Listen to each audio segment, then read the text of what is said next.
नमस्कार. श्री स्वामी समर्थ. श्री स्वामी समर्थ महाराजांच्या कृपेने तुमच्या सर्व चांगल्या इच्छा पूर्ण होत ही महाराजांच्या चरणी प्रार्थना.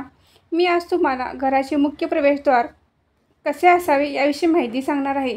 घराचा मुख्य दरवाजा वास्तुशास्त्रानुसार असेल तर तो खूपच प्रगतिकारक असतो. घराचे मुख्य प्रवेशद्वार याप्रमाणे असेल तर आपल्याला त्याचा खूपच लाभ होतो. आपले सुंदर असे घर असावे आणि त्या घरात आपण सुखासमाधाने राहावे असे प्रत्येकालाच वाटत असते. काही चुकामुळे काही अडचणी निर्माण होऊ नयेत म्हणून काही महत्त्वाच्या गोष्टी आज तुम्हाला सांगणार आहे. आपले प्रवेशद्वार उत्तरेला किंवा पूर्वेला असावे. पूर्व ईशान्य तसेच उत्तर वायव्येलाही असले तरी चालते. प्रवेशद्वार उत्तरेला असल्याने व्यक्तीची आध्यात्मिक प्रगती होते.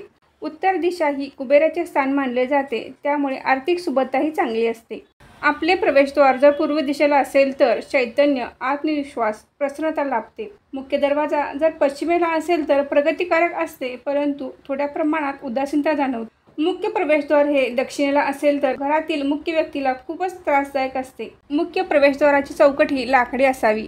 ती सागवान, शिसम, औदुंबर, चंदन यांनी बनवलेली असावी. प्रवेशद्वार चौकोनी, षटकोनी, गोलाकार असू नये, तर ते आयताकृतीच असावे. दरवाजावर कोरीव नक्षीकाम कोरलेले असावे. तसेच सरस्वती, गणपती यांच्या प्रतिमाही कोरलेल्या असाव्यात. हिंदू धर्मातील पवित्र समजल्या जाणाऱ्या ओम व स्वस्तिक ही शुभ चिन्हेही कोरलेली असावीत. दरवाजा चिरलेला, किडलेला असू नये. दरवाजावर जाळी जळमाटे असू नयेत. दरवाजा नेहमी स्वच्छ असावा. तसेच दरवाजाबाहेर चपला अस्ताव्यस्त पडलेल्या असू नयेत. त्या व्यवस्थित ठेवलेल्या असाव्यात किंवा शू रॅकमध्ये ठेवलेल्या असाव्यात. दरवाजाच्या बाहेरच्या बाजूस कचरा टाकू नये किंवा कचराकुंडी ठेवू नये. दरवाजा उघडझाप करत असताना आवाज येत असेल तर त्याच्या बिजागरीमध्ये तेल घालावे, त्यामुळे आवाज येण्याचा बंद होईल. अशा आवाजामुळे घरातील कटकटी वाढतात. संध्याकाळच्या वेळेस दरवाजावर लख्ख प्रकाश असावा. लाल दिवे असू नयेत. घराचा उंबरठा हा खूपच महत्त्वाचा असतो.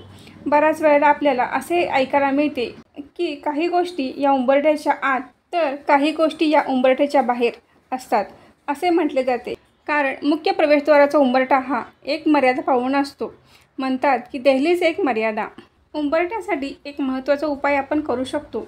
बाहेरील नकारात्मक ऊर्जा घरामध्ये प्रवेश करू नये यासाठी रात्री एका तांब्याच्या भांड्यामध्ये पाणी भरून ठेवावे. सकाळी ते पाणी घेऊन त्यात थोडी हळद टाकून त्या पाण्याने आपल्या घराचा उंबरठा स्वच्छ करावा. यामुळे बाहेरील नकारात्मक ऊर्जा घरामध्ये प्रवेश करणार नाही. ग्रामीण भागामध्ये आजही सकाळी घराचा उंबरठा स्वच्छ करून त्याला हळद कुंकू लावून प्रवेशद्वाराजवळ रांगोळी काढली जाते. शहरी भागामध्ये फ्लॅट सिस्टीममुळे हे रोज करणे शक्य नाही, परंतु सणासुदीला तर हे तुम्ही नक्कीच करू शकता. दरवाजावर चंदनाच्या अत्तराचा स्प्रे करावा. याने घरातील वातावरण सुगंधित होईल. घराच्या उंबरठ्यावर लक्ष्मीची चांदीची पावले किंवा स्टिकर आत येत आहेत या पद्धतीने लावावीत. घराच्या बाहेरील बाजूस एका भांड्यामध्ये थोडे पाणी घालून त्यामध्ये फुले किंवा फुलांच्या पाकळ्या टाकाव्यात. याने काय होते तर बाहेरून येणाऱ्या व्यक्तीची नकारात्मक ऊर्जा त्यामध्ये शोषली जाते. यामुळे आपल्या घरावर होणारा वाईट शक्तीचा प्रभाव कमी होतो. तुम्हाला माहिती कशी वाटली हे कमेंट करून नक्की सांगा. व्हिडिओ आवडल्यास व्हिडिओला लाईक करा, शेअर करा आणि सारिका भक्ती विश्व या यूट्यूब चॅनलला सबस्क्राईब करा. धन्यवाद.